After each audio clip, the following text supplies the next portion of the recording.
Hello friends, அஸ்ஸலாமு அலைக்கும். இப்போ நம்ம என்ன செய்ய போகிறோம்னா சென்னை வடைகறி தான் செய்ய போகிறோம். இது இட்லி தோசைக்கெல்லாம் இது ரொம்ப நல்லாயிருக்கும். வாங்க எப்படி செய்கிறதுன்ற வீடியோக்குள்ளே போகலாம். நான் கடலப்பருப்பு ஒரு 2 மணி நேரத்துக்கு முன்னே ஊற வச்சுருந்தேன். அதை மிக்ஸி ஜாரில் சேர்த்துக்குவோம். நான் ஒரு 100 கிராம் கடலப்பருப்பு எடுத்திருந்தேன். இது கரெக்டாக ஒரு 5 பேருக்கு வரும்.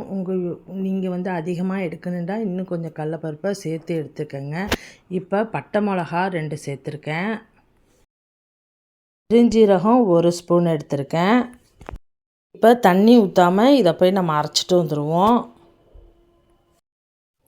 கடலப்பருப்புக்கு தேவையான 1 ஸ்பூன் உப்பு சேர்த்துக்கலாம். இப்போ உப்பு போட்டு நம்ம அரைச்சிட்டு வந்துடுவோம். இப்போ இதை நம்ம எண்ணெயில் தான் இப்போ இதை நம்ம தட்ட போகிறோம். இதை அப்படியே அவிச்சு கூட செய்யலாம். நம்ம எண்ணெயில் தட்டி செஞ்சால் இன்னும் டேஸ்ட்டு ரொம்ப தூக்கி கொடுக்கும். இல்லை உங்களுக்கு எண்ணெயில் செய்ய விருப்பம் இல்லாக்கட்டி இதை நீங்கள் கொழுக்கட்டை மாதிரி இது ஆவியில் அவிச்சு கூட நீங்கள் இதை செய்யலாம். இப்போ இந்த மாதிரி தட்டிக்குவோம்.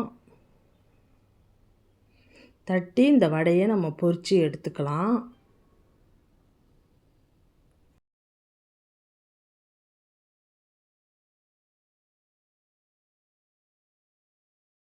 இப்போ வடை 2 பக்கமும் நல்லா பொரிஞ்சிடுச்சு. இப்போ இதை எடுத்துக்குவோம்.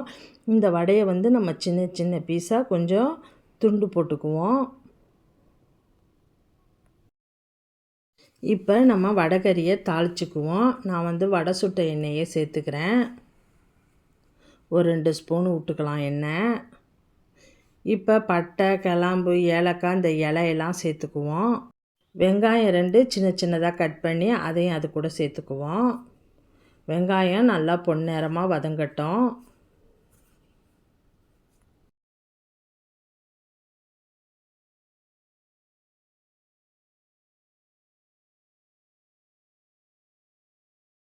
இஞ்சி பூண்டு பேஸ்ட்டு 1 ஸ்பூன் சேர்த்துக்கலாம். இப்போ இஞ்சி பூண்டு பேஸ்ட்டையும் போட்டு நல்லா வதக்கிக்கங்க. இப்போ தக்காளி 2 சின்ன சின்னதாக கட் பண்ணி அதையும் அது கூட சேர்த்துக்குவோம். நல்லா தக்காளியும் சேர்த்து நல்லா வதக்கிக்கலாம்.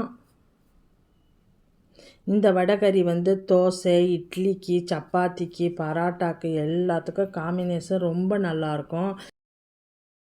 இப்போ மசாலா சேர்த்துக்கலாம்.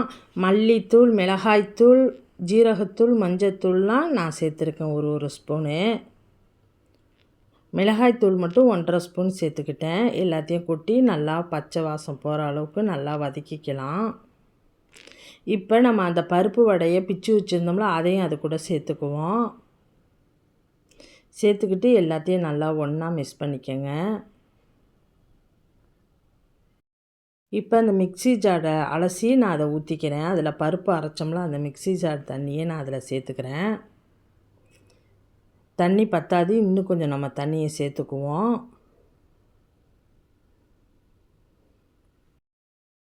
இது நம்ம தண்ணி எவ்வளோ ஊற்றினாலும் நம்ம பருப்புலாம் போட்டதுனால சீக்கிரம் தண்ணி நல்லா சுண்டிடும், அப்சர்வ் பண்ணிக்கும் அந்த பருப்பு.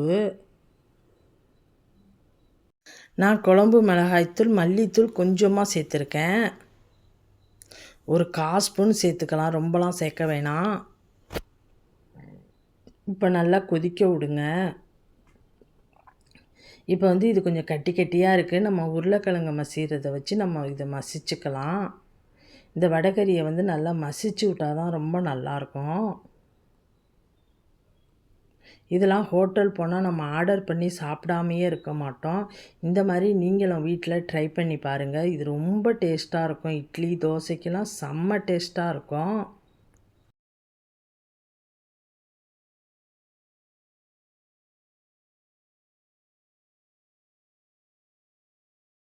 இப்போ மல்லித்தழையை தூவி விட்டுக்கலாம்.